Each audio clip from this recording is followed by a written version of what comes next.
Hi guys, how are you today? I hope you're doing fine ya, even kita sekarang masih kuliah online nih. Tapi nggak ngehambat kita buat dapetin ilmu-ilmu baru dong pastinya. Contohnya kayak video ini, saya bersama rekan-rekan saya dari kelompok 5 akan menjelaskan tentang Designing and Evaluating MCS. Get to know with kelompok 5, ada Catherine Winada Kusno, saya sendiri Diana Ersadari Barus, ada Regina Dwi Arta, ada Remaliani Margaret, Nabila Ulfa Utami, dan yang terakhir ada Kevin Nicholas Sirait. Nih, langsung aja kali ya ke pemateri pertama akan dijelaskan oleh rekan saya. Selamat menyaksikan dan enjoy this video. Selamat pagi, saya Kevin Nicholas dan saya akan menjelaskan bagian pertama, yaitu mengenai apa yang diinginkan dan apa yang mungkin terjadi. Dimana ketika melakukan proses mendesain dan meningkatkan sistem pengendalian manajemen atau SPM, manajer atau dalam hal ini pihak manajemen perlu memperhatikan dua pertanyaan dasar yang harus dapat mereka jawab. Yang pertama, apa yang diinginkan, dan yang kedua, apa yang mungkin terjadi. Jika pada pelaksanaannya terdapat hambatan atau ketidaksesuaian, maka manajemen harus melakukan evaluasi dengan dua pertanyaan tambahan lainnya. Yang pertama, pengendalian apa yang harus digunakan dan seberapa ketat setiap pengendalian harus diaplikasikan. Pada kenyataannya, SPM tidak dapat didesain ataupun dievaluasi tanpa pemahaman mengenai keinginan perusahaan yang harus dilakukan oleh karyawan. Tujuan dan strategi yang berasal dari pemahaman terkadang memberikan pedoman penting untuk mencapai tindakan-tindakan yang diinginkan. Akan tetapi, perusahaan tidak hanya menentukan apa yang diinginkan atau dicapai, melainkan juga perlu melihat hal-hal apa saja yang akan terjadi dengan menilai kemungkinan bahwa masing-masing permasalahan pengendalian sudah terjadi atau akan terjadi. Seperti contohnya, kurangnya pengarahan dan masalah motivasi. Dalam masalah ini, perusahaan bisa bertanya apakah karyawan sudah mengerti dengan tugas yang mereka kerjakan dan apakah mereka sudah termotivasi seperti yang seharusnya. Nah, jika pengendalian atau hasil yang mungkin terjadi berbeda, manajemen perlu mempersiapkan pengendalian yang berbeda-beda juga, tergantung sulitnya permasalahan dan biaya yang akan digunakan. Nah, maka dalam hal ini penting bagi perusahaan untuk melakukan pilihan dalam pengendalian. Next slide. Pilihan pengendalian. Setiap jenis pengendalian manajemen yang berbeda tidak sama efektifnya dalam menyelesaikan setiap permasalahan yang ada. Oleh sebab itu, perlu adanya pengelompokan dan pembentukan yang sesuai antara jenis pengendalian dan masalah yang ada. Nah, seperti yang dapat teman-teman lihat di layar, terdapat double jenis pengendalian dan berbagai macam permasalahan dalam pengendalian, di mana saya akan ambil satu contoh. Misalnya pengendalian yang dilakukan dengan pelatihan. Nah, dengan pengendalian ini, manajemen itu mampu mengatasi masalah mengenai kurangnya pengarahan dan keterbatasan personel. Nah, melalui serangkaian pengendalian yang efektif, manajemen bukan hanya mampu menyelesaikan masalah yang ada dengan kemungkinan keberhasilan yang besar, akan tetapi juga manajemen mampu menekan biaya. Karena seperti yang kita tahu, sistem pengendalian manajemen itu sangat mahal. Maka dalam hal ini pihak manajemen harus mempertimbangkan antara nilai manfaatnya dan biayanya. Next slide. Kemudian pengendalian personal kultural sebagai pertimbangan awal, di mana pengendalian personel merupakan jenis pengendalian yang berguna dalam membangun kecenderungan alami karyawan untuk mengembalikan atau memotivasi diri mereka sendiri. Pengendalian personel atau personal memiliki tiga tujuan. Pertama, mengklasifikasikan harapan. Kedua, memastikan bahwa karyawan mampu melakukan pekerjaannya dengan baik. Dan yang ketiga adalah pengendalian ini tuh meningkatkan kemungkinan bahwa tiap karyawan akan terlibat dalam self-monitoring. Dan memutuskan antara berbagai alternatif pengendalian manajemen seharusnya memulainya dengan mempertimbangkan apakah pengendalian personel atau kultur ini akan sangat memadai. Pengendalian personel atau kultur layak menjadi pertimbangan pertama, karena secara relatif pengendalian tersebut memiliki sedikit akibat yang merugikan dan secara relatif memiliki biaya out of pocket yang juga rendah.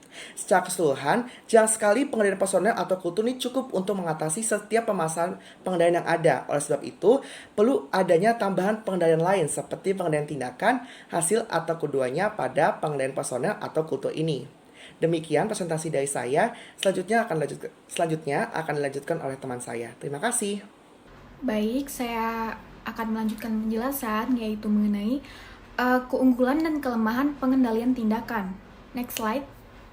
Nah, untuk keunggulan, yang pertama itu pengendalian tindakan itu cenderung membawa dokumentasi akumulasi pengetahuan mengenai apa yang paling baik, di mana dokumen yang dihasilkan seperti kebijakan dan prosedur itu adalah sebuah cara yang efisien untuk mentransfer pengetahuan kepada karyawan.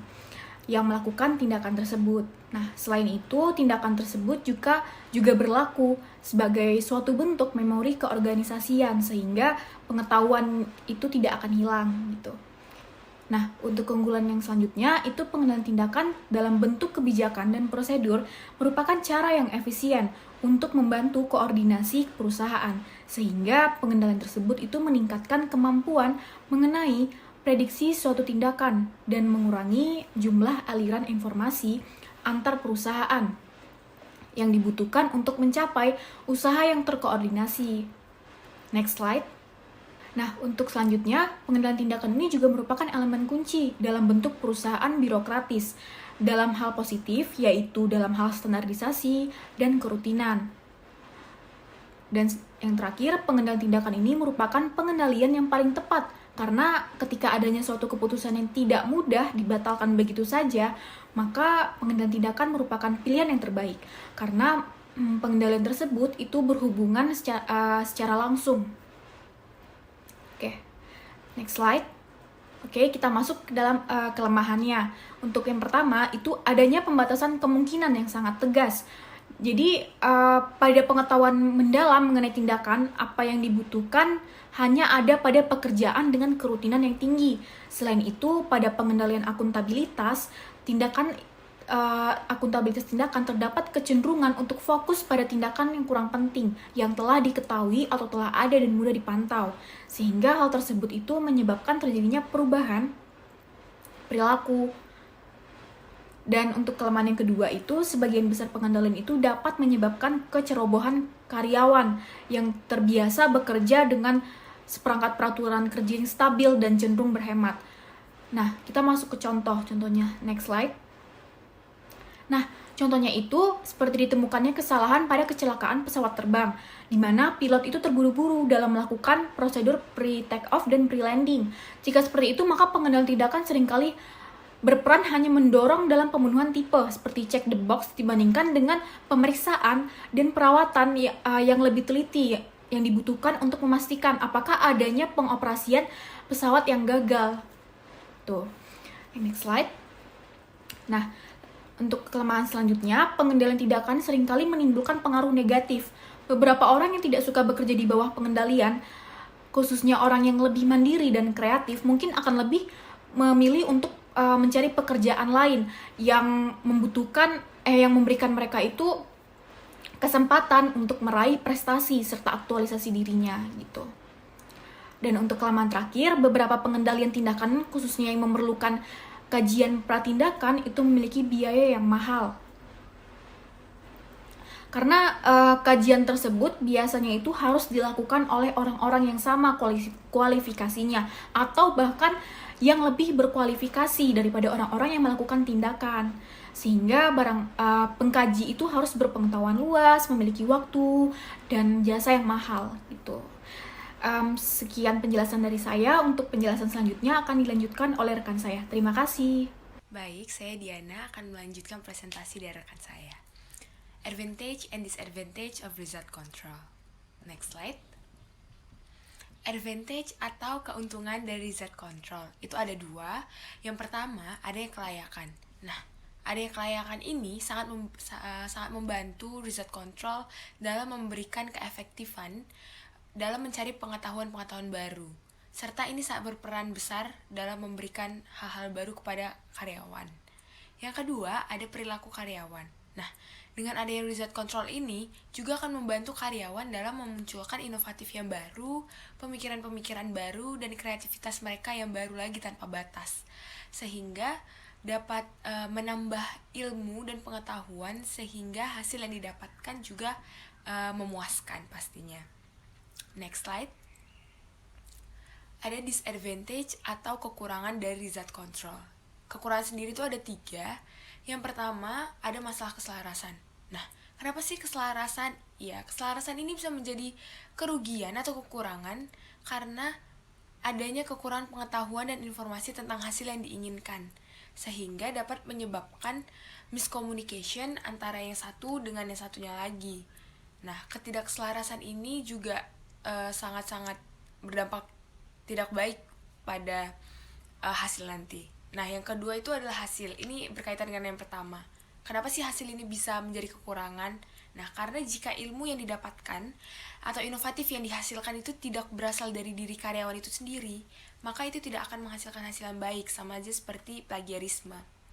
Nah, masalah yang ketiga, kekurangan ketiga itu ada tidak bisa mengoptimalkan target kinerja. Nah, susah untuk meningkatkan target kinerja karena ini tuh termasuk ke dalam bagian yang sangat penting, yaitu motivasi. Sedangkan motivasi ini kembali ke diri karyawan masing-masing, apakah mereka bisa termotivasi atau tidak. Tapi untuk mengoptimalkan tingkat kinerja karyawan itu sangat sulit. Jadi ini termasuk kekurangan dari result control. Nah, pastinya kalau ada kelebihan, ada kekurangan juga. Jadi result control ada kekurangan, ada kelebihannya juga pastinya. Baik, sekian dari saya. Selanjutnya akan dilanjutkan oleh rekan saya. Terima kasih. Baik, saya Ermaliani Margaret akan melanjutkan materi mengenai choice of control tightness atau pemilihan ketatnya pengendalian. Nah, kita bisa melihat bahwa keputusan mengenai apakah pengendalian harus diaplikasikan secara lebih ketat atau lebih longgar dalam suatu perusahaan itu tergantung kepada 3 pertanyaan. Yang pertama, apakah manfaat potensial dari pengendalian yang ketat? Yang kedua, berapa biayanya? Yang ketiga, mungkinkah adanya efek samping yang akan merugikan bagi perusahaan? Nah, di setiap perusahaan manapun, pengendalian ketat ini adalah hal yang paling menguntungkan terutama bagi area yang profitable. Nah, sehingga kita bisa mengatakan bahwa pengendalian ketat ini adalah salah satu faktor keberhasilan di segala perusahaan. Seperti kita lihat yang ada di screen, yang pertama adalah manfaat apa yang potensial dari pengendalian yang ketat ini. Nah, manfaat yang potensial ini akan cenderung kita rasakan ketika perusahaan itu mengalami kinerja yang buruk, di mana pengendalian ini akan sangat ketat ketika suatu unit atau suatu perusahaan itu kinerjanya di bawah garis standar. Yang kedua, apa saja biaya yang terlibat dalam pengimplementasian pengendalian ketat. Beberapa pengendalian itu jika diimplementasikan dalam bentuk yang ketat biasanya akan menjadi lebih mahal karena pengendalian ketat itu pasti membutuhkan studi yang ekstensif, terutama untuk mengumpulkan dan menganalisis seluruh data kinerja yang bermanfaat. Nah, bisa juga mereka memerlukan sistem informasi yang lebih canggih, seperti mengumpulkan dan menganalisis seluruh data kinerja yang dibutuhkan. Kemudian, apakah mungkin ada efek samping yang merugikan? Nah, semua kondisi yang perlu untuk dibuat sebuah tipe pengendalian yang layak, seperti pengetahuan mengenai bagaimana objek pengendalian ini berhubungan dengan hasil akhir yang diinginkan oleh perusahaan mungkin tidak akan tersedia. Sehingga pengendalian tindakan maupun pengendalian hasil tidak berjalan efektif, maka implementasi yang ketat dari kedua pengendalian ini mungkin akan menimbulkan masalah.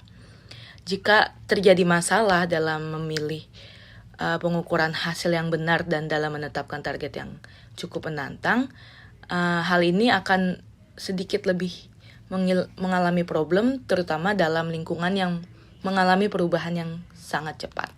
Sekian materi dari saya, akan dilanjutkan oleh teman saya. Baik, sebelumnya perkenalkan nama saya Catherine, dan di sini saya akan melanjutkan pemaparan dari teman saya sebelumnya. Jadi pertama-tama kita akan membahas mengenai simultaneous stateless controls. Perusahaan itu biasanya memberikan keleluasaan dalam hal motivasi, otonom, lalu kewirausahaan dan juga inovasi. Dan di dalam buku In Search of Excellence, Peters and Waterman mengamati bahwa beberapa perusahaan bisa unggul karena memakai sistem simultaneous stateless controls, di mana dia ketat pada tujuan dan nilai-nilai inti perusahaan, tetapi dia itu longgar pada prosedurnya. Hal ini kedengarannya seperti sesuatu yang sangat indah dan ideal karena memberikan kepercayaan penuh pada kultur. sehingga karyawan akan bertindak untuk kepentingan perusahaan dan menghindari sebagian besar efek samping yang merugikan. Nah, tetapi dalam sistem pengendalian yang sama, perusahaan juga membatasinya pada suatu nilai yang tetap, seperti misal berfokus terhadap kebutuhan pelanggan dan juga lebih menekankan pada kontrol personil dan budayanya. Nah, perusahaan yang belum memiliki budaya yang kuat itu dapat menerapkan sistem ini.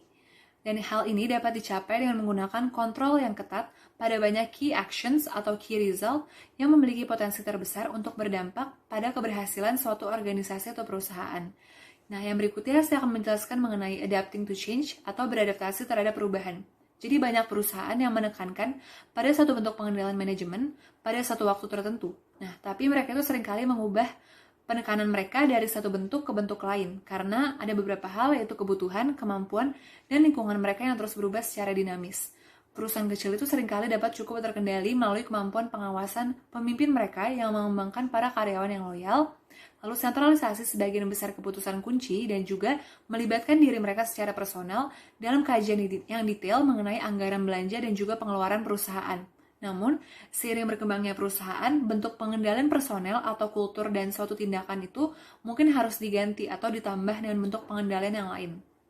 Nah, sebagai konsekuensinya, pertumbuhan perusahaan itu mengarahkan pengendalian manajemen terhadap prosedur yang formal yang terus meningkat untuk tujuan akuntabilitas tindakan dan juga perkembangan sistem informasi yang lebih terperinci untuk tujuan pengendalian hasil. Nah, selain pertumbuhan, banyak faktor-faktor situasional lainnya, seperti misalnya mengintensifkan persaingan, lalu ekspansi global, ataupun perubahan teknologi yang menyebabkan perusahaan terus mengadaptasi sistem pengendalian manajemen mereka pada lingkungan yang terus berubah ini. Nah, sekian pemaparan yang dapat saya sampaikan, selanjutnya akan disampaikan oleh teman saya. Terima kasih. Baik, saya Regina Dwiarta akan menjelaskan materi selanjutnya mengenai tetap fokus pada perilaku. Apa yang membuat analisis pengendalian manajemen itu menjadi sulit adalah bahwa manfaat dan efek sampingnya tergantung pada bagaimana karyawan akan bereaksi terhadap pengendalian yang sedang digunakan. Memprediksi perilaku ini tidak semudah mengerjakan ilmu pasti. Perbedaan perilaku yang signifikan ada di antara orang-orang di negara yang berbeda, di bagian berbeda pada suatu negara, pada perusahaan yang berbeda. Demikian juga dalam bagian yang berbeda pada sebuah perusahaan. Manajer harus menyadari perbedaan tersebut, karena efektivitas pengendalian manajemen yang digunakan akan bervariasi tergantung pada reaksi karyawan yang terlibat. Perbedaan inilah yang membuat penerapan SPM menjadi sangat menantang dan sangat penting untuk menekankan bahwa tidak ada satu bentuk pengendalian yang optimal dalam semua keadaan. Apa yang baik bagi satu perusahaan atau bagian di dalam perusahaan mungkin tidak baik bagi yang lain. Namun, tetap penting untuk selalu fokus pada orang-orang yang terlibat karena respon mereka lah yang akan menentukan keberhasilan atau kegagalan dari SPM itu sendiri. Nah, manfaat pengendalian manajemen hanya berasal dari pengaruhnya terhadap perilaku. Boleh di next slide. Nah, materi selanjutnya yang saya bahas adalah mempertahankan pengendalian yang baik. Apa yang menyebabkan masalah pengendalian menjadi begitu serius sehingga suatu perusahaan berada di luar kendali? Nah, istilah ini tuh terkesan merasakan, namun pada kenyataannya kondisi ini sering terjadi. Selain banyak perusahaan yang tidak bertahan lama karena MCS mereka gagal, daftar perusahaan yang masih bertahan yang dikritik karena pengendalian yang buruk, dan seringkali mencakup bahkan perusahaan yang paling dikagumi oleh pers bisnis pada sewaktu-waktu dalam sejarah mereka. Misalnya Apple Computer pada 1990-an yang menandai kembalinya keberhasilan dan ketenaran mereka dari awal 2000-an sampai sekarang. Sebuah transformasi yang ditandai dengan perubahan nama menjadi hanya Apple Incorporation. Nah, penyebab masalah yang dihadapi perusahaan-perusahaan ini seringkali beragam. Salah satu penyebabnya adalah pemahaman yang tidak sempurna tentang pengaturan dan atau efek dari pengendalian manajemen dalam pengaturan tersebut. Nah, pemahaman yang tidak sempurna mengenai situasi tersebut sering dikaitkan dengan pertumbuhan yang cepat dan atau perubahan transformasional pada pasar mereka. Nah, pertumbuhan yang cepat dan perubahan transformasional seringkali memicu masalah pengendalian karena hal ini menyebabkan faktor-faktor kunci yang perlu dikendalikan secara ketat berubah. Nah, penyebab lainnya adalah kecenderungan manajemen untuk mengendalikan penerapan pengendalian manajemen kepada kecenderungan bisnis kecenderungan bisnis lain yang seringkali lebih menekan. Nah, kecenderungan ini seringkali terjadi dalam situasi perkembangan dan keadaan yang berubah, yang menyebabkan manajer menunda pengembangan SPM yang memenuhi syarat. Biasanya saat mereka itu memilih untuk menekankan pemasaran atau pengembangan bisnis. Nah, gaya personal juga membuat beberapa manajer tidak mau menerapkan pengendalian manajemen yang tepat atau lebih sesuai. Nah, wira swasta khususnya sering merasa sulit untuk melepaskan pengendalian terpusat yang mereka gunakan ketika perusahaan mereka masih kecil dan seluruhnya milik sendiri. Boleh di next slide. Nah, kritik bagaimanapun harus dilakukan dengan hati-hati, sementara banyak perusahaan mungkin menghadapi berbagai kelemahan SPM. Mengetahui apa yang harus dikritik itu merupakan sesuatu yang problematik. Tidaklah mudah untuk mempertahankan pada tempatnya serangkaian SPM yang disetel dengan baik untuk jangka waktu yang lama, terutama ketika perusahaan itu beroperasi di lingkungan yang berubah dengan cepat. Selanjutnya, beberapa SPM yang tampaknya tidak memenuhi syarat mungkin sebenarnya cukup efektif karena meminimalkan beberapa efek samping yang merugikan. Nah, jelasnya ada tekanan antara berusaha untuk sepenuhnya mengatur perilaku dan membiarkan beberapa ambiguitas pada peran manajer yang relatif memiliki otonomi dalam entitas yang terdesentralisasi, yang sulit bagi perusahaan untuk selalu membuat keseimbangan yang tepat antara pengendalian dan otonomi. Nah, perusahaan itu sering bingung antara satu dan yang lain. Kadang-kadang berlebihan di satu sisi dan kemudian kembali lagi pada yang lain. Dalam hal itu, optimalitas mudah dikatakan, tetapi sulit untuk dicapai dalam lingkungan yang terus berubah ini. Oleh karena itu, kritik terhadap MCS harus dilakukan dengan hati-hati. Pengendalian yang terlihat cukup longgar mungkin memiliki beberapa manfaat yang tersembunyi, seperti kreativitas yang tinggi, semangat kerja, atau biaya rendah. Nah, meskipun pengaruh buruk dikarenakan adanya satu masalah pengendalian atau lebih, itu tidak menunjukkan adanya SPM yang buruk. SPM hanya mengurangi kemungkinan kinerja yang buruk, tetapi tidak menghilangkannya. Kebanyakan kritik harus dilontarkan hanya setelah penyelidikan situasi secara menyeluruh. Nah, pengendalian adalah bagian kompleks dari fungsi manajemen. Tidak ada SPM yang sempurna. Nah, tidak ada satu cara yang paling baik untuk mencapai pengendalian yang baik. Banyak manfaat dan biaya pengendalian yang sulit untuk dipahami. Tetapi agar sistem pengendalian memiliki pengaruh yang diinginkan, perusahaan pasti harus menyesuaikan dengan situasi yang ada, dengan menggunakan penilaian, pengetahuan, dan wawasan terbaik yang ada. Sekian dari presentasi saya, dan selanjutnya saya serahkan kepada rekan saya. Terima kasih. Nah, baik, karena semua pemateri sudah menyampaikan submateri mereka pada video kali ini, semoga materi yang disampaikan juga memberikan ilmu baru buat kalian yang menonton. Dan sebelum saya mengakhiri video ini juga, saya memiliki kata-kata motivasi dari Zig Ziglar yang berisi, "You don't have to be great to start, but you have to start to be great." Nah, benar sekali nih teman-teman. Kalian tuh gak usah mikirin kayak, aku harus bagus nih untuk memulai. Tapi kalian harus memulai terlebih dahulu. Jadi jangan pernah takut untuk memulai ya teman-teman. Oke, nah sekian aja video kita kali ini. Semoga bermanfaat buat kalian. Dan jika ada kesalahan kata maupun kesalahan lainnya, mohon dimaafkan. Dan stay safe and stay healthy. Bye!